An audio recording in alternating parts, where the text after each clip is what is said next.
Bonjour à tous, j'espère que vous allez bien. Aujourd'hui on se retrouve pour continuer notre épopée avec Ray Garrison. Bienvenue sur le Coin Comics, aujourd'hui on parle de Bloodshot USA par Jeff Lemire et Doug Braithwaite et c'est tout de suite dans ce nouvel épisode du Zoom Sur.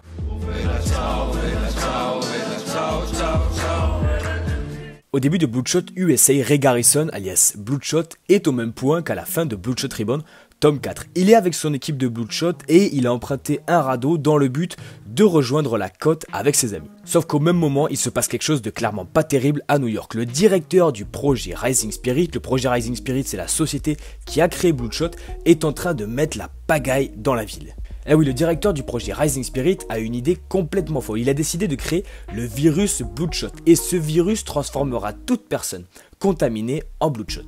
Sauf que ce malade a mis le virus dans l'air et dans l'eau depuis des semaines et la transformation commence à s'opérer sur toutes les personnes contaminées. Des centaines de personnes se transforment en Bloodshot et ça commence vraiment à être une zone de guerre. Manhattan est sans dessus-dessous et l'équipe de Bloodshot ne sera pas de trop pour aider un petit peu les citoyens. Sauf que comme je vous l'ai dit, Bloodshot il est toujours avec ses potes Bloodshot sur un radeau au milieu de la mer et très loin de la côte et très loin de Manhattan, donc très loin de pouvoir apporter son aide. Sauf que Ninjak est dans le coin et il va aller chercher l'aide de Bloodshot et de toute son équipe et elle ne sera pas de trop pour aider tous les citoyens de la ville de Manhattan qui se font attaquer par ces centaines de citoyens Bloodshot. Et bien sûr, je vous laisse découvrir la suite de ce comics par vous-même.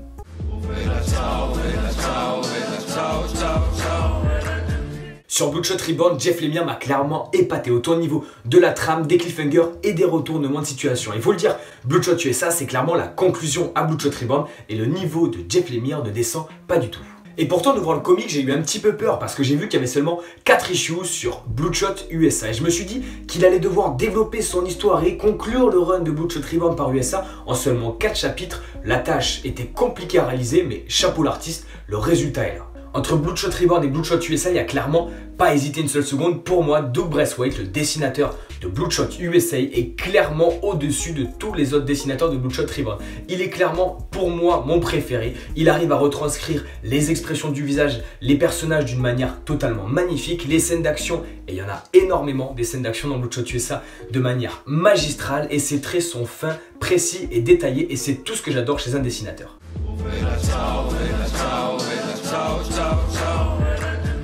Et le premier truc que j'ai clairement adoré dans ce comic, c'est la bande de Bloodshot, avec toute cette équipe qui s'est regroupée sur Bloodshot Island et ils forment une équipe vraiment très badass avec Bloodshot Ray Garrison, celui qu'on suit, le personnage principal, et tous les anciens Bloodshot qui sont également présents, ceux qui ont réalisé plein de guerres précédentes et c'est clairement trop badass. Durant Bloodshot Reborn, Bloodshot s'est rendu compte qu'il n'était pas le seul à pouvoir être et devenir Bloodshot. Sur Bloodshot Island, cette suspicion s'est confirmée parce qu'il s'est retrouvé avec tous les anciens Bloodshot et faire du gène entre guillemets Bloodshot une épidémie était une excellente idée. Bah oui, des Bloodshot partout dans les rues de Manhattan, c'est juste extraordinaire. Mais le truc qui était cool, c'est que c'était quand même le directeur du projet Rising Spirit qui gérait tout d'une main de maître et qui avait tout prévu. Et le truc le plus badass, c'était quand même de voir les super-héros de l'univers Valiant contaminer et devenir des Bloodshot.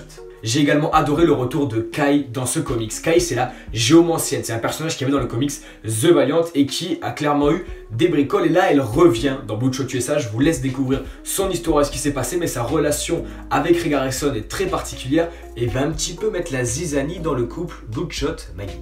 Autre chose que j'ai particulièrement apprécié, c'est Ninjak, qui est omniprésent quand même dans le run de Bloodshot Reborn et qui est également présent dans Bloodshot USA et qui a son importance, une importance capitale même dans l'univers Valiant et j'apprécie énormément ce personnage. Et dernier point que j'ai particulièrement apprécié, c'est ce cliffhanger que nous laisse Jeff Lemire qui nous donne déjà envie de lire Bloodshot Salvation qui arrivera juste après, mais bien sûr, je vous laisse découvrir tout ça.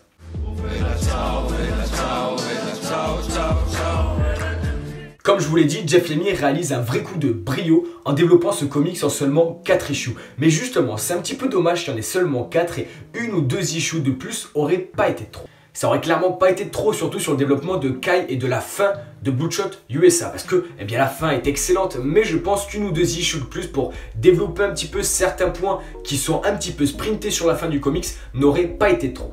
Mais sinon, vous l'avez compris, ce comic c'est une pépite et il conclut Bloodshot Reborn de la meilleure des manières possibles et ce Bloodshot USA est juste à avoir dans votre collection. Alors, comment lire Bloodshot, comment découvrir Bloodshot, la première chose à lire pour bien comprendre ce run et tous les comics que je vous ai présentés dans les dernières vidéos, eh bien il faut commencer par le comics The Valiant. The Valiant va être l'introduction un petit peu à Bloodshot Reborn qui comprend 4 tomes qu'il vous faut lire juste ensuite. Et pour terminer, vous lisez Bloodshot USA qui ensuite sera suivi par Bloodshot Salvation.